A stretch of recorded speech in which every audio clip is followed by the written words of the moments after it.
అదుపులో పెట్టుకొని ఎమ్మెల్యే గురించి మాట్లాడండి. లేకపోతే మీ చరిత్ర మీ చిట్టా అంతా కూడా భారతీయ జనతా పార్టీ నాయకులు జిల్లా వ్యాప్తంగా ప్రతి అసెంబ్లీలో మీ అసెంబ్లీ భూముల యొక్క చిట్టాలు తీసి మిమ్మల్ని నడి రోడ్డు మీద నిలబెడతామని సందర్భంగా చెప్తున్నాం.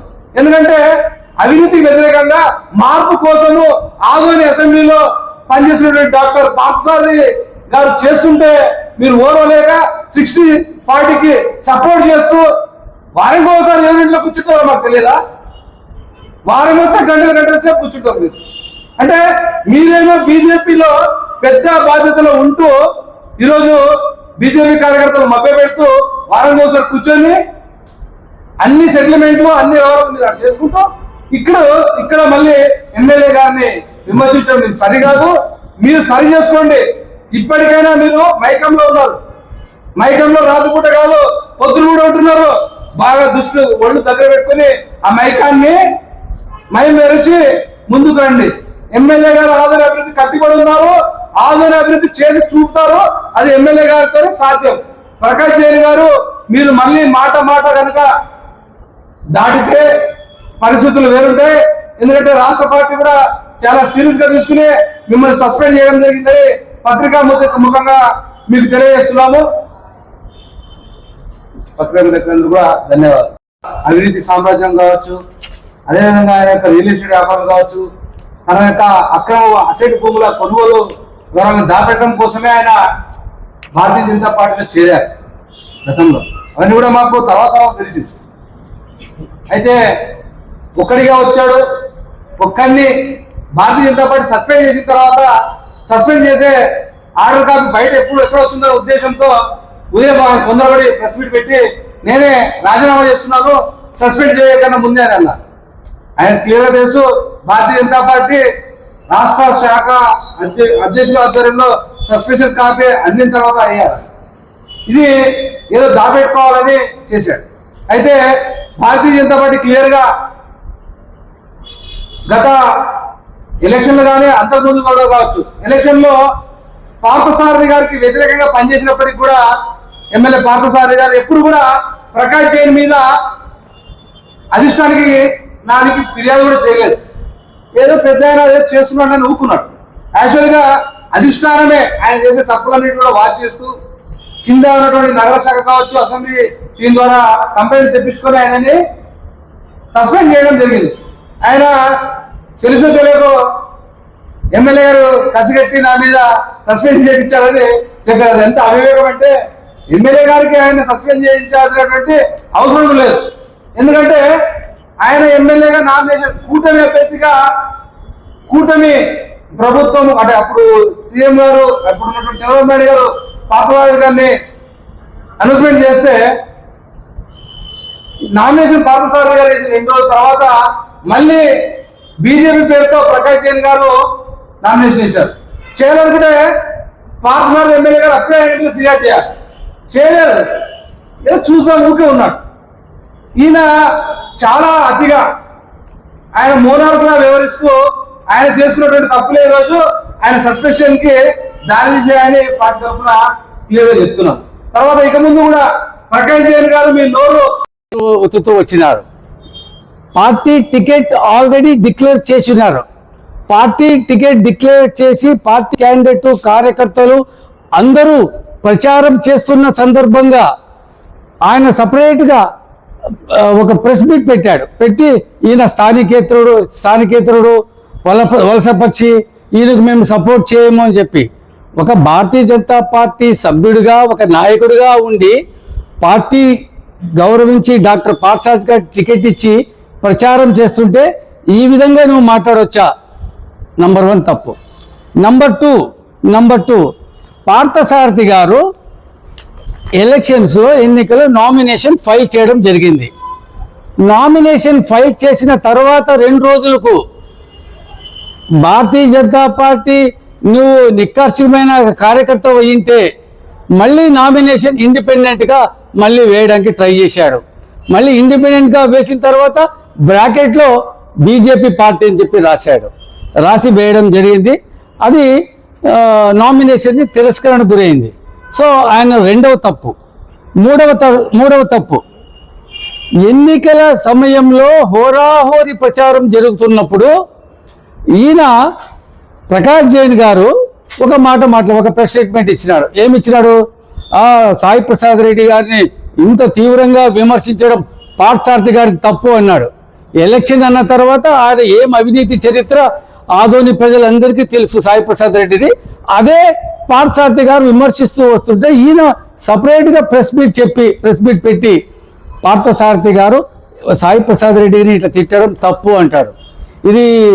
ఈ విషయం మీద కూడా అనేక మందిలో ఆనాడే ఆయనకు ఫోన్ చేసి జిల్లా నాయకులు కానీ మిగతా నాయకులు కానీ చెప్పడం జరుగుతూ వస్తున్నది. అయినప్పటికీ ఆయన ధోరణిలో ఎలాంటి మార్పు రాలేదు. ఈ మధ్య కాలంలో పెద్ద తుమ్మలంలో ఒక కార్యక్రమం జరుగుతుంది. కార్యక్రమం జరిగేటప్పుడు కూడా తాను ఇంకో నాయకుడే ఈ ఎన్నికల్లో పార్థసారథిని గెలిపించినారు, పార్థసారథి ఒంటెద్దు పోగడులతో పోతున్నాడు అని విమర్శ చేయడం కూడా పార్టీ తీవ్రంగా దాన్ని తీసుకుని పనిచేస్తుంది. అదేవిధంగా మొన్న ఒక మాట పార్టీ అంతర్గత సమావేశంలో సభ్యత్వం గురించి డాక్టర్ పార్థసారథి గారు మాట్లాడుతున్నారు. డాక్టర్ పార్థసారథి గారు మాట్లాడుకున్న సందర్భోచితం ఏముంది? అక్కడ సందర్భం ఏముందంటే ఆడవాళ్ళు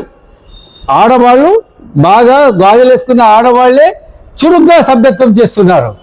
మీరు మగవాళ్ళు మీరు చురుగ్గా చేయకపోతే ఎట్లా, మీరు చాలా వెనకబడి ఉన్నారు అని కార్యకర్తల్లో ఉత్సాహం నింపాలని చెప్పి ఆ పాయింట్ తీసుకొచ్చారు. మనం ఆడవాళ్ళ కంటే మగవాళ్ళు తీసిపోయినామా? మీరు చక్కగా చేయాలా, ప్రతి ఒక్కరూ 500 తగ్గకుండా చేయాలా, 5,000 మెంబర్షిప్ చేసిన వాడికి ఒక హోదా ఇస్తాము, 1000 సభ్యత్వం చేసిన వాళ్ళకి ఒక హోదా ఇస్తామని చెప్పి కార్యకర్తలను ఉత్సాహపరచడానికి డాక్టర్ పార్థసారథి ఎమ్మెల్యే గారు మాట్లాడారే తప్ప దీన్ని ఆయన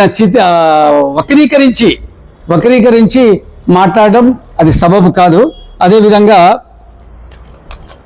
ఇంకో విషయంలో ఏమంటే ఆయన ఇంకో విషయము, ప్రకాష్ జైన్ గారు ఇన్ని తప్పులు చేస్తున్నప్పటికీ మేము సీనియర్స్గా 3-4 పార్థసారథి గారికి చెప్తున్నాము, జిల్లా అధ్యక్షుల వారు చెప్తున్నాము, ఉండని ఇంకా వెయిట్ చేద్దాం ఉండని, మనతిని కదా, సీనియర్ కదా, ఆయన గౌరవిద్దాం అని ఎమ్మెల్యే గారు కూడా చెప్పుకుంటూ వచ్చారు.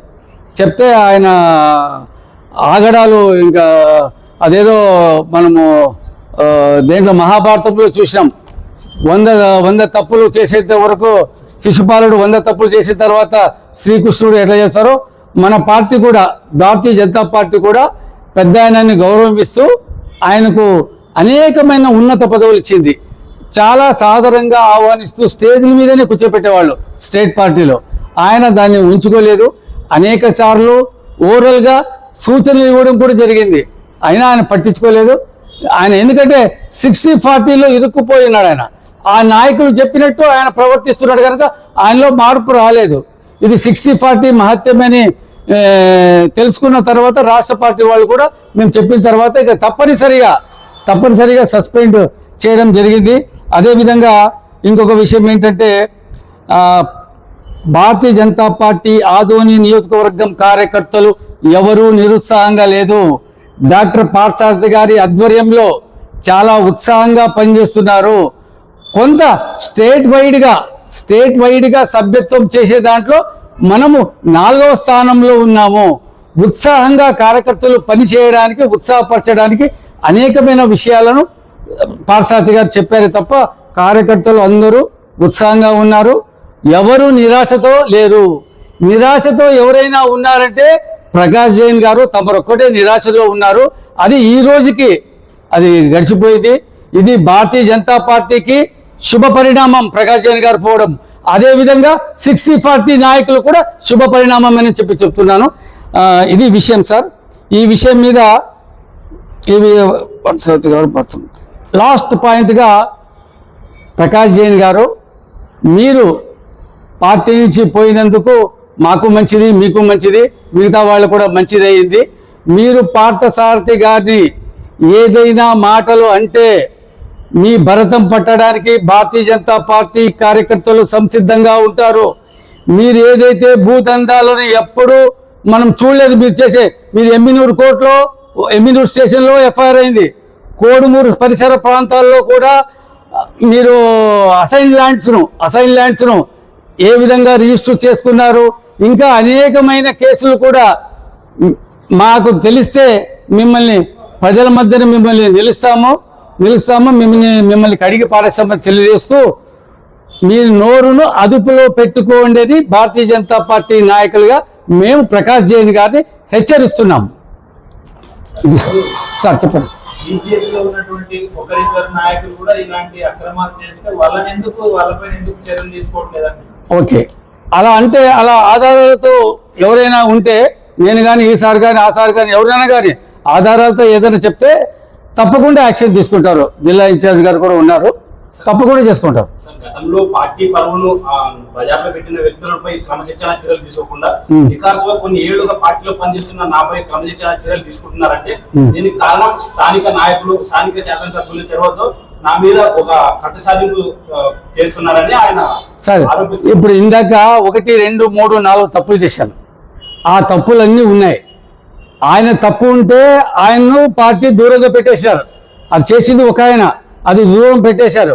ఇక్కడ ఈయన చేసిన తప్పులు పబ్లిక్గా ప్రచారం, పార్టీ టికెట్ ఇస్తే సాయి ప్రసాద్ రెడ్డిని తిట్టొద్దంటే ఎట్లది?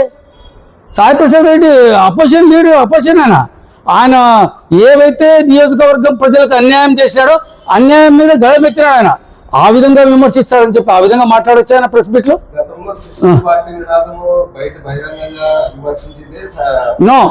నో సార్, నేనున్నాను. లేదు సార్ కలబాయిలో 60-40 వచ్చింది, వేరే వాళ్ళ దగ్గర నుంచి వచ్చింది. అది మీకైనా తెలుసలేదు. 2004లో మీరు ఎవరు లేరు. గుడిసె కృష్ణమ్మ నిలబడింది. అప్పుడు గుడిసె కృష్ణమ్మలో నేను ఫస్ట్ టైంగా చెల్లి కావాలా చెలకాలు కావాలా, ఆ రోజు వార్తా రిపోర్టర్ రాసినాడు. చెల్లి కావాలా మీకు చెలకాలు రావాలని విమర్శించింది 2004లో నేను. అదేవిధంగా 2009లో నేను ఎలక్షన్లో నిలబడినప్పుడు ఎమ్మెల్యేగా నేను భారతీయ జనతా పార్టీ తరఫున కంటెస్ట్ చేసినప్పుడు కూడా నేను కూడా అప్పుడు కూడా విమర్శించినాను. వీరశైవులను సాయి మోసం చేస్తున్నాడు, పలానా చోట ఈ అవినీతికి పాల్పడినాడు అని చెప్పి నేను విమర్శించింది. ప్రతిసారి విమర్శిస్తూనే వస్తున్నాం. ఆయన ఏనాడైనా కానీ సాయి ప్రసాద్ రెడ్డిని విమర్శించినట్టు ఒక్క ప్రూఫ్ చూపెట్టమని చెప్పండి. ఒక్క ప్రూఫ్ కూడా లేదు. ఆయన విమర్శించినట్టు ఎక్కడ లేదు. ఆయన భూదందాలు సక్రమంగా నెరవేర్చుకోవాలని చెప్పి అక్కడ ఆయనతో కుమ్మక్కైనాడు. ఎస్కేడి కాలనీ ఎమ్మెల్యేతో, మాజీ ఎమ్మెల్యేతో కుమ్మక్కైనాడు. అక్కడ ఆయనతోనే ఉన్నాడు. ఈయనతో ఒక కుమ్మక్కైనాడు. వీళ్ళిద్దరి వలపన్ని, వీళ్ళిద్దరి కుట్రలో ఈయన భాగస్వామ్యమైనాడు. 60-40 కుట్రలో భాగస్వామ్యమై వాళ్ళు చెప్పినట్లు మాట్లాడుకుంటూ వచ్చినాడు. రాష్ట్ర పార్టీ ఎంతవరకు చూడాలో అంతవరకు సహనంతో చూసినారు. సహనంతో డాక్టర్ పార్థసారథి గారు కూడా చాలా సహనం వహించినారు. ఇంకా పార్టీ, పై పార్టీ, రాష్ట్ర పార్టీ నిర్ణయం తీసుకుంది, సస్పెండ్ చేస్తాము అని చెప్పి సస్పెండ్ చేసి పారేసింది. ఆయన మరో విషయం మాట్లాడుతూ చెప్పండి. ఆదోని నియోజకవర్గంలో వైసీపీ నాయకులు, కార్యకర్తలను పార్టీలోకి తీసుకొని వారికి అందరం ఎక్కిస్తున్నారు. ఆ విషయం నాకు అసంతృప్తి చెంది రాజీనామా కారణం చెప్తున్నారు. సార్ ఆయన ఇప్పుడు రాజీనామా చేయడానికి ఇప్పుడు మేమున్నాము. ఆయన కంటే సీనియర్, 42 సంవత్సరాల నుంచి నేను పనిచేస్తున్నా పార్టీలో. మాకెక్కడ ఏం రాలేదు. నాకు అన్ని మనము పార్థసారథి గారు చెప్పారు, జనసేన నుంచి తీసుకోకూడదు, తెలుగుదేశం నుంచి తీసుకోకూడదు, ఇంకా మిగిలిన వైసీపీ పార్టీ నుంచి కూడా తీసుకోకూడదు అంటే ఎట్లయితుంది? ఎవరికి స్వచ్ఛందంగా వాళ్ళు వస్తున్నారు, ఎవరికి వాళ్ళు చూస్తున్నారు. కార్యకర్తలు ఎక్కడ నిరుత్సాహం లేదు. సీనియర్స్ మేము ఇంతమంది కూర్చున్నాము, వీళ్ళు ఎవరు లేరు. మీరు ఎవరు, మమ్మల్ని కూడా మీరు ఎవరు చూసింటారు, మీరు ఈ మధ్యలో చూస్తుంటారు. అంటే ఇంతమందికి మాకు కూడా ఆయన చేసే పనులు గిట్టుకుంటే మేము కూడా బయటకు వచ్చేవాళ్ళం కదా. ఏం సార్ అంటే ఆ స్థాయి కార్యకర్త వాళ్ళు ఒక గిరగీసుకున్నారు. ఈ స్థాయి కార్యకర్తల్ని మాత్రమే తీసుకోకూడదు అనేది ఒక నిబంధన పెట్టుకున్నారు. వాళ్ళు మామూలుగా లోకల్గా ఉండే కార్యకర్తలు ఎవరైనా వచ్చేవాళ్ళు ఉంటే వస్తారు. ఇప్పుడు చింతంబాయి కాడ కార్యకర్తలు కొంతమంది తెలుగుదేశం వాళ్ళు తయారై ఒక లిస్ట్ ఇచ్చినారు. నాకే ఇచ్చినారు లిస్ట్. ఒకతను ఎల్ఐసి ఆఫీస్లో పనిచేస్తున్నాడు. నేను వాళ్ళు చూపెట్టాను కార్యకర్తలు. ఒక డెసిషన్ తీసుకుందాంలేండి అంటే టీడీపీ వాళ్ళతో మాట్లాడి డెసిషన్ తీసుకుందామని అన్నారు. వాళ్ళు కార్యకర్తలు అయితే తీసుకుంటారు, ఒక స్థాయి నాయకుడు అయితే కానీ తీసుకునేటప్పుడు ఆలోచిస్తారు పార్టీ. ఇంకేమైనా సార్? భారతీయ జనతా పార్టీ రాష్ట్ర అధ్యక్షుల వారి సూచనల మేరకు భారతీయ జనతా పార్టీ రాష్ట్ర క్రమశిక్షణా సంఘం చైర్మన్ పాకా సత్యనారాయణ గారు ఈ మధ్య జరిగినటువంటి పబ్లిక్ సమావేశంలో ప్రకాష్ జైన్ గారు మాట్లాడినటువంటి మాటలు భారతీయ జనతా పార్టీ నియమాలను ఉల్లంఘించిన కారణంగా ఆయన్ను పార్టీ నుంచి సస్పెన్షన్ చేసినట్లుగా మాకు తెలియజేశారు. అంటే ఈరోజు నుంచి ఆయనకు పార్టీకి ఎలాంటి సంబంధం లేదు. కాబట్టి ఇలాంటి సంఘటనలు పునరావృతం కాకుండా బీజేపీ నాయకులు కావచ్చు, కార్యకర్తలు కావచ్చు, పార్టీ నియమావళిని పాటిస్తూ పార్టీని ముందుకు తీసుకెళ్లాలని తెలియజేస్తారు. విషయాల గురించి వివరించాల్సి కోరుతున్నాను. ప్రకాష్ జైన్ గారికి గత నెల 28వ తారీఖున క్రమశిక్షణ సంఘం, రాష్ట్ర స్థాయి క్రమశిక్షణ సంఘం నోటీసులు జారీ చేసింది. సుమారుగా 10 రోజులు అయింది. 10 రోజులు అయినా కూడా ఆయన సమాధానం పంపలేకుంటే ఈరోజు ఉదయమే సుమారు 8:30-9 గంటలప్పుడు ఆయన సస్పెండ్ చేస్తూ ఆయనకు నోటీసులు పంపడం జరిగింది. పంపించిన తర్వాత సస్పెన్షన్ నోటీసులు అందుకున్న తర్వాత ఆయన ప్రెస్ మీట్ పెట్టి నాకు ఇంకా సస్పెన్షన్ కాలేదు, నేనే రాజీనామా చేస్తున్నానని ప్రకటించుకోవడం చాలా అవివేకమైన చర్య అని చెప్పి తెలియజేస్తున్నాను సార్. గత 4 నెలలుగా 60-40 ఎవరైతే నాయకులు ఉన్నారో, నేను చెప్పడం ఎలక్షన్ బిఫోర్ గత 4 నుంచి 4.5 నెలలుగా 60-40కు సంబంధించి 2 నాయకుల చేతిలో ఈయన శిఖండిగా వ్యవహరిస్తూ వస్తున్నాడు ప్రకాష్.